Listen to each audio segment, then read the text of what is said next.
बहजोई महाविद्यालय बहजोई के YouTube channel पर मैं सलोनी रस्तोगी आप सभी का स्वागत करती हूँ।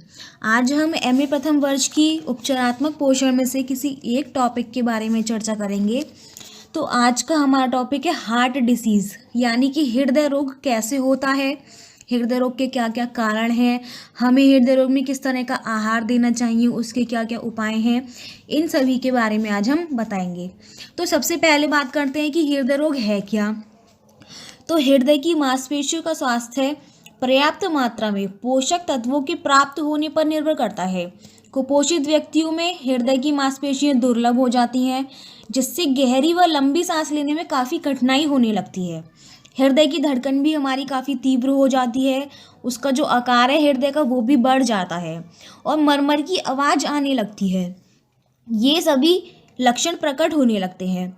हृदय की मांसपेशियां कई अन्य रोगों के कारण भी दुर्बलता की शिकार हो जाती हैं, जैसे उच्च रक्तचाप के कारण डिप्थीरिया या रूमेटिक ज्वर के कारण हो जाता है हृदय रोग। थायमीन की कमी से होने वाले रोग बेरी में भी इस प्रकार के लक्षण उत्पन्न होते हैं।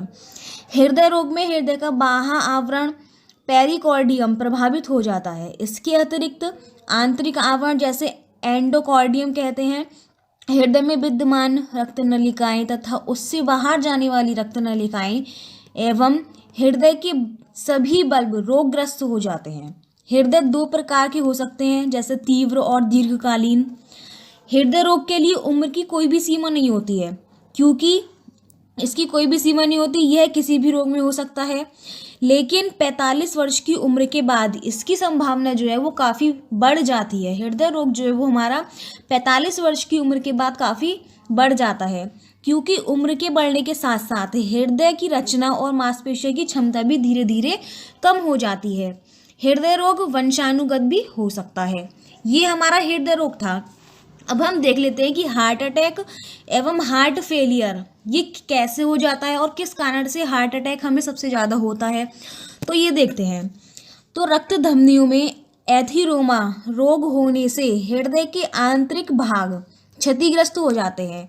बहते हुए रक्त में क्षतिग्रस्त कण मिल जाते हैं, जो जमा होकर रक्त वाहिनियों में रक्त प्रवाह मार्ग में अवरोध उत्पन्न करते हैं, जिससे शारीरिक अंगों तक रक्त पर्याप्त मात्रा में प्रभावित नहीं हो पाता है और फेफड़ों तक रक्त पर्याप्त मात्रा में ना पहुंचने के कारण ऑक्सीजन का ग्रहण व कार्बन डाइऑक्साइड का निकास सही ढंग से भी नहीं हो पाता है।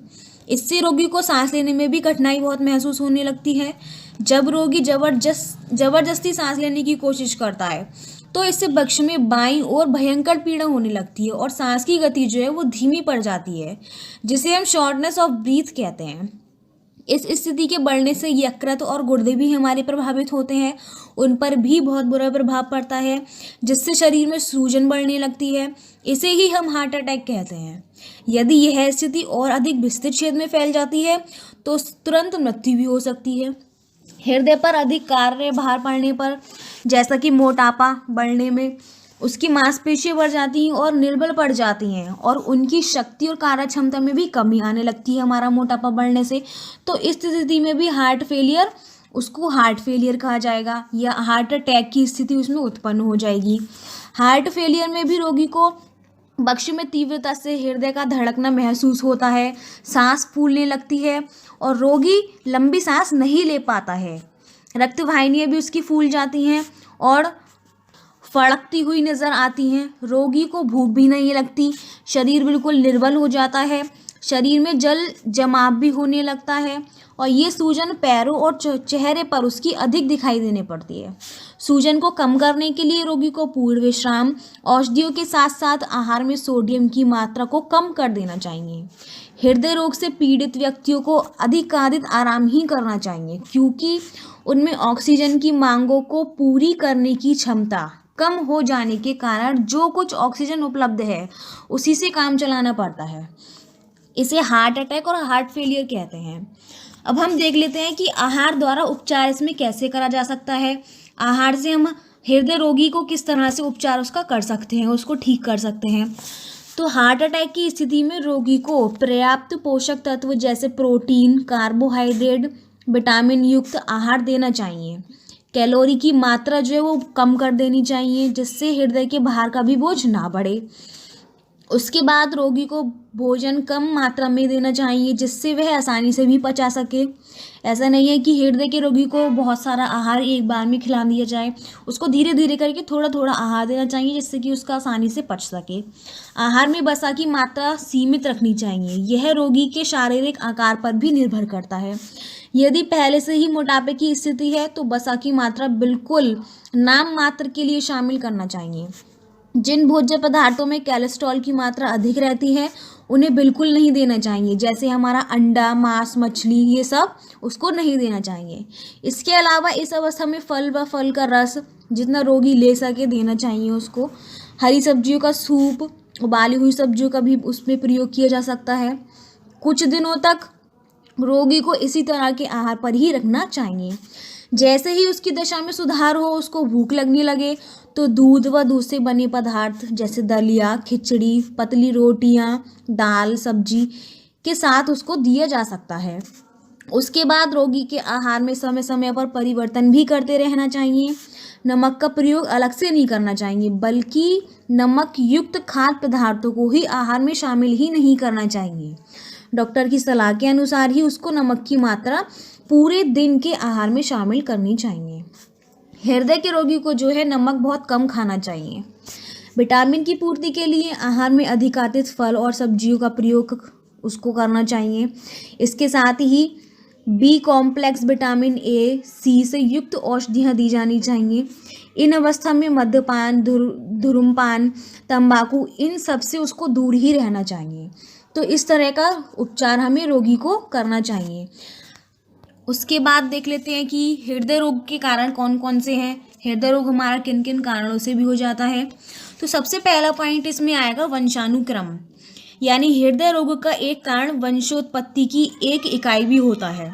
वंश परंपरा के कारण ही छोटे बच्चों में हृदय रोग पाया जाता है। वंशानुक्रम के कारण एक गंभीर त्वचा रोग हो जाता है। इस रोग में त्वचा पर कोलेस्टेरोल से भरी हुई गांठें बन जाती हैं, क्योंकि शरीर में कोलेस्टेरोल का उपापचय ठीक प्रकार से नहीं हो पाता, जिसके कारण एथेरोस्क्लेरोसिस नामक बीमारी भी उसको हो जाती है। उसके बाद अधिक मात्रा में संतृप्त वसा ग्रहण करने से, यानी कि ज़्यादा वसा ग्रहण करने से भी उसको हृदय रोग हो जाता है। जब आहार में अत्यधिक मात्रा में घी, मक्खन, मलाई, वसायुक्त अंडे, मांस, मछली का सेवन किया जाता है तो इन रोगी की संभावनाएं बढ़ जाती हैं और रक्त में कोलेस्टेरोल की मात्रा भी बढ़ जाती है, जिसके कारण हृदय रोग हो जाता है। तो वसा की अधिक मात्रा ग्रहण करने से भी हृदय रोग उत्पन्न हो जाता है। उसके बाद इसका तीसरा पॉइंट आएगा कम शारीरिक परिश्रम, यानी जब कम शारीरिक परिश्रम किया जाता है तो इन रोगी की संभावना बढ़ जाती है।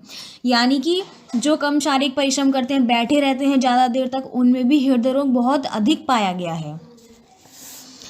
लंदन में कई अध्ययन हृदय रोग पर किए गए, जिनके अनुसार हृदय रोगों से बचने के लिए दैहिक परिश्रम एक अनिवार्य आवश्यकता बताई गई है।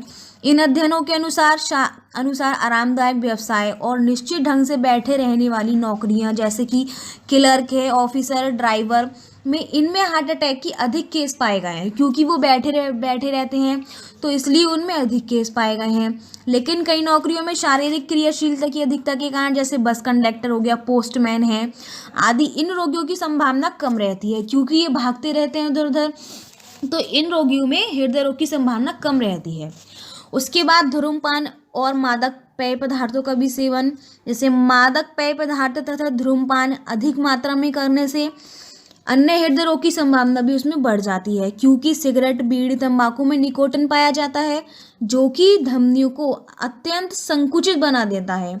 धमनियों का मार्ग जो है वो रुक जाता है, जिससे हमारा रक्त प्रवाह प्रभावित होता है और हृदय संबंधी रोग हो जाता है, जिसके कारण।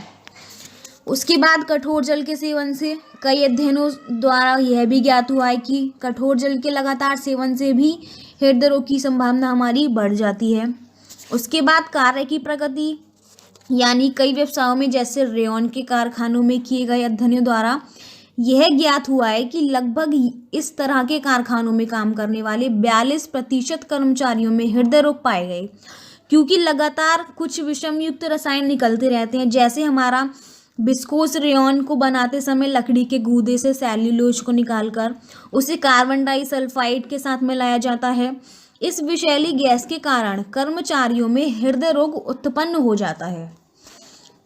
उसके बाद तनावपूर्ण स्थिति, मानसिक तनाव, दबाव, उत्तेजनाएं व संवेग हमारे हृदय की कार्यक्षमता को प्रभावित करते हैं, जिसके कारण ऐसे हृदय रोगियों की संख्या जो है वो दिन ब दिन बढ़ती जाती है। तनाव के कारण भी बहुत अधिक हृदय रोग व्यक्तियों में देखा गया है। उसके बाद अन्य रोगों की स्थितियां जैसे कि मोटापा, मधुमेह, उच्च रक्तचाप में, रक्त में कोलेस्ट्रॉल की मात्रा बढ़ने से, आरामदायक जिंदगी जीने, डर, चिंता, क्रोध आदि मनोवैज्ञानिक कारणों से हृदय रोग की संभावना बढ़ जाती है। स्त्री व पुरुष में अलग अलग शारीरिक दशाओं में भी इनकी संभावना जो है वो देखी गई है। उसके बाद हम बात करेंगे इसके उपाय, यानी कि हृदय रोग के उपाय क्या क्या हैं। तो सबसे पहला पॉइंट इसमें ये आएगा कि भोजन संबंधी आदतों में सुधार लाकर हृदय रोग से बचा जा सकता है। उसके बाद इन रोगों की अवस्था में रोगी को 3 या 4 बार थोड़ा थोड़ा खाना खाना चाहिए। ऐसा नहीं है कि उसको एक बार में ही खाना खा लेना चाहिए, थोड़ा थोड़ा करके उसको खाना खाना चाहिए। रात्रि का भोजन सोने से 2 घंटे पहले खा लेना चाहिए। उसको नियमित व्यायाम लाभप्रद होता है। शारीरिक परिश्रम खाना खाने के तुरंत बाद नहीं करना चाहिए। उसके बाद प्रतिदिन कुछ समय तक शारीरिक परिश्रम करना चाहिए जिससे हल्का व्यायाम हो। हृदय रोगियों को पैदल चलना, खेलना, बगीचे में काम करना, तैरना आदि थोड़े थोड़े करने चाहिए। उसके बाद शराब, तंबाकू, धूम्रपान उसको लेना ही नहीं चाहिए बिल्कुल। रोगी व्यक्ति का यदि वजन ज़्यादा हो तो उसे कम करने का प्रयास करना चाहिए। हृदय रोगी की अवस्था में रोगी को कब्ज नहीं होना चाहिए, क्योंकि मल विसर्जित के समय उसको अधिक जोर लगाना पड़ता है, जिससे उसका क्या होगा, हृदय पर बहुत ही प्रभाव पड़ेगा। इसलिए उसको कब्ज से भी दूर रहना चाहिए। जो कब्ज की बीमारी उसको ऐसी ना हो, इस तरह का उसको प्रयास करना चाहिए। तो ये हमारे हृदय रोग के उपाय थे। इसी के साथ हमारा आज का टॉपिक हृदय रोग समाप्त होता है। धन्यवाद।